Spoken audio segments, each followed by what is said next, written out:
سب سے زیادہ جہنم میں دھکا دینے والی چیز زنا نہیں ہے، شراب نہیں ہے، سود نہیں ہے، جوا نہیں ہے، ڈاکہ نہیں ہے، گانا نہیں ہے، عریانی نہیں ہے، فحاشی نہیں ہے، ماں باپ کی نافرمانی نہیں ہے، کیا ہے؟ نماز کا چھوڑنا نہیں ہے، روزے کا چھوڑنا نہیں ہے، زکوٰۃ کا چھوڑنا نہیں ہے، حج کا نہ کرنا نہیں ہے، کیا ہے؟ ارے کیا ہے؟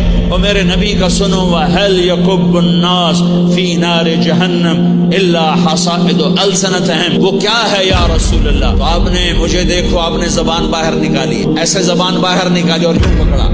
معاذ بن جبل کو ایسے سمجھایا جیسے معصوم بچے کو سمجھایا جاتا ہے، نے بڑے صحابی کو یوں سمجھایا،